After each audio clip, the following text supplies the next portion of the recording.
Bonsoir. L'arcane, la carte que vous avez choisie, l'histoire de ce soir, c'est le battleur. Ils étaient très pauvres, le père et ses 3 fils. Alors, comme l'hiver approchait et que les réserves n'étaient pas grandes, le père, au bout d'un moment, il a bien été forcé de mettre de côté son orgueil de travailleur indépendant et d'appeler son premier fils pour lui demander d'aller travailler chez le voisin, chez le patron. On disait qu'il était cruel, mais il avait toujours du travail. Le premier fils, il était grand, il était fort, il était travailleur, mais il n'était pas malin. Quand son père lui a demandé d'aller travailler chez le voisin, il a dit « Oh ouais !» Il est allé chez le voisin, il a demandé « Il y a du travail par ici ?» « Il y a toujours du travail », a répondu le patron. Mais ici, il y a une règle. Tu travailles, je paye. À côté de ça, si t'es pas content, je t'arrache une lanière de peau de 2 doigts de large sur toute la longueur du dos. Oh ouais! Ouais. Mais le soir, il est rentré chez son père, en pleurant, sans argent, avec de la peau en moins dans le dos. Alors le père, eh ben, il a mis de côté son orgueil de travailleur indépendant. Et il a appelé son deuxième fils pour lui demander d'aller travailler chez le voisin, chez le patron. Le deuxième fils, il était comme son grand frère. Il était grand, il était fort, il était travailleur, mais il n'était pas malin non plus. Quand son père lui a demandé d'aller travailler chez le patron, il a dit « Oh ouais !» Il est allé chez le patron. Il a demandé du travail. Le patron lui a dit « Il y a toujours du travail. Tu connais la règle. Tu travailles. Je paye. T'es pas content. T'as de la peau en moins dans le dos. » Oh ouais! Ouais. Mais le lendemain, il est rentré chez son père, en pleurant, sans argent, avec de la peau en moins dans le dos.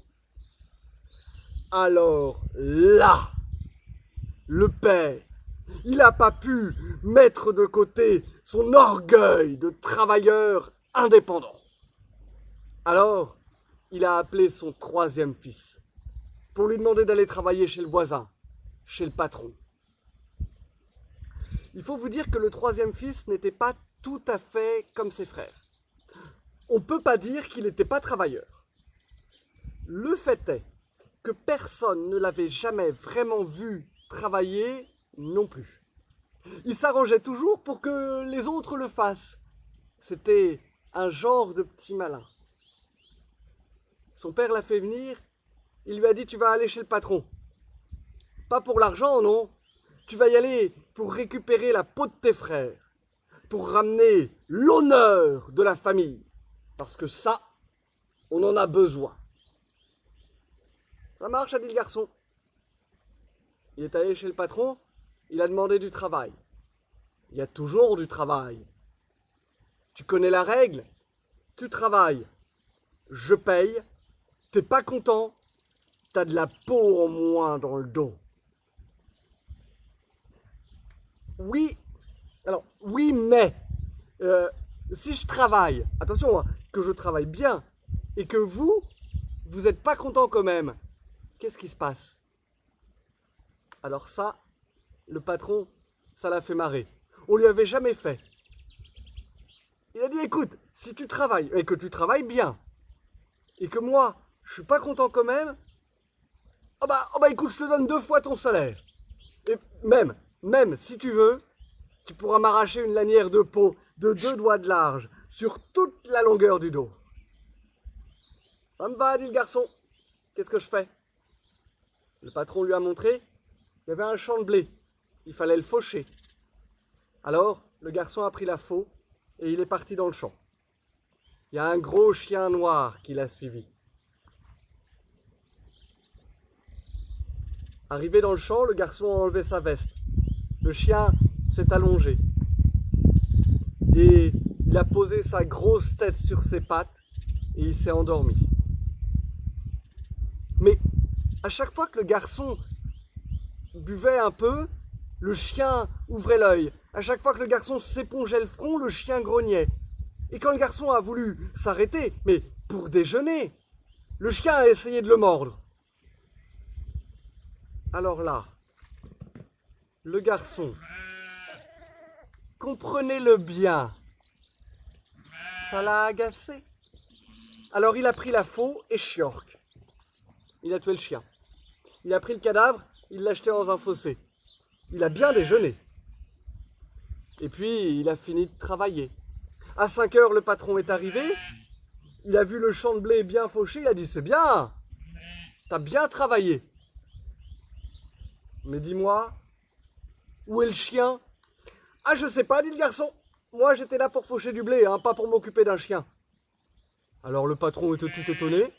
C'était un bon chien, il n'avait pas l'habitude de s'enfuir. Alors il a fait le tour du champ. Il a trouvé le fossé. Et dans le fossé, le chien, bah alors, t'as tué mon chien. Ah oui, il m'a agacé. Alors, je l'ai tué. Mais vous avez vu, le champ de blé est bien fauché. J'ai bien travaillé. Vous êtes content? Content, oui, a dit le patron. Oui, non mais je suis content. Mais quand même, c'était mon chien. Fallait pas le tuer. Demain, t'iras dans la forêt couper du bois. Le lendemain, le garçon est arrivé. Il a pris la hache et il est parti dans la forêt. Arrivé à la clairière, il a enlevé sa veste. Et il y a une jeune servante qui l'avait suivi et qui s'est installée sur une souche, juste à côté de lui. Et à chaque fois que le garçon donnait un coup de hache, la servante, elle donnait un coup d'éventail, parce qu'il faisait chaud. À midi, l'arbre est tombé. Le garçon a enlevé sa chemise. La servante, elle a enlevé un bouton de son corsage. Et le garçon s'est installé à côté d'elle, sur la souche, mais pour déjeuner, hein. Et là, la servante, elle a commencé à dire, ah non, le patron, il a dit... Le patron, il m'a demandé de couper du bois. Il n'a pas dit quand je devais manger. Ah non, le patron, il a dit que... Le garçon, comprenez-le bien, ça l'a agacé. Alors il a pris la hache et chiorc. Il a tué la servante. Il a pris le cadavre, il l'a jeté dans un fossé. Il a bien déjeuné. Et puis, il a fini de travailler. Le soir, le patron est arrivé, il a vu l'arbre bien débité, le bois bien rangé, il a dit, c'est bien. Ah oui, non, t'as bien travaillé. Mais dis-moi, où est ma servante? Ah, je sais pas, dit le garçon. Moi, j'étais pas là pour m'occuper d'une servante, hein, j'étais là pour couper du bois. Alors le patron a été bien étonné. C'était une bonne servante, elle n'avait pas l'habitude de s'enfuir. Alors il a fait le tour de la clairière.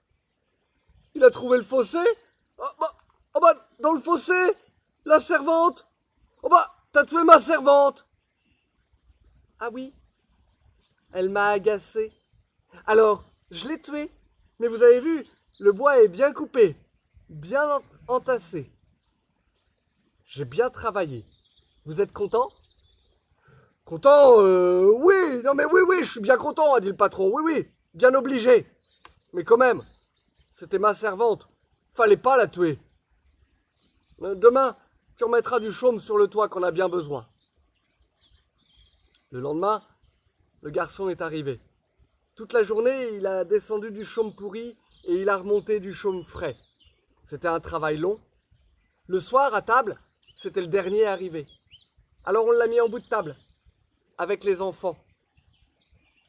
Et à côté de lui, le fils du patron, qui commençait à faire des boulettes de pain et à les envoyer dans la soupe. « Arrête !» a dit le garçon. Et là, le fils du patron, au lieu d'arrêter, Il a continué à faire des boulettes de pain, à les envoyer dans la soupe. « Arrête !» a dit le garçon. Et là, le fils du patron, au lieu d'arrêter, il a commencé à... Ping.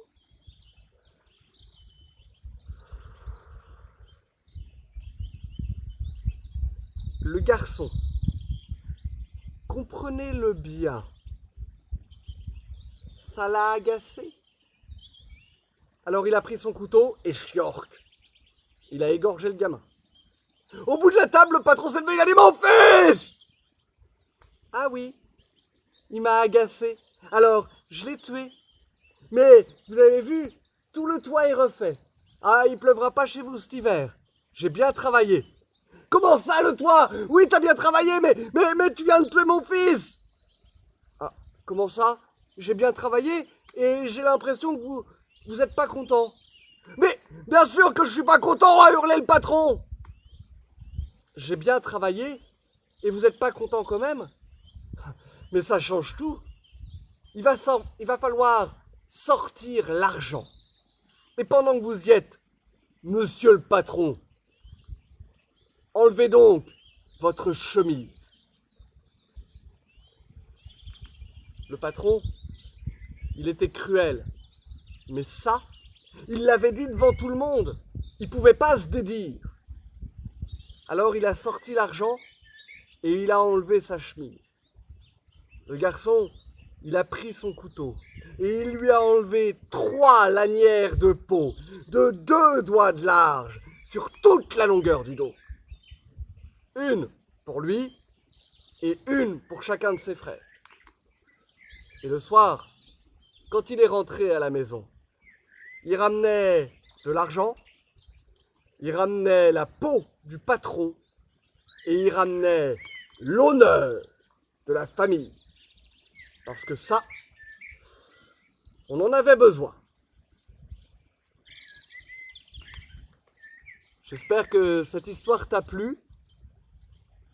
À toi de choisir l'arcane pour demain. À toi de choisir l'histoire. N'hésite pas à commenter.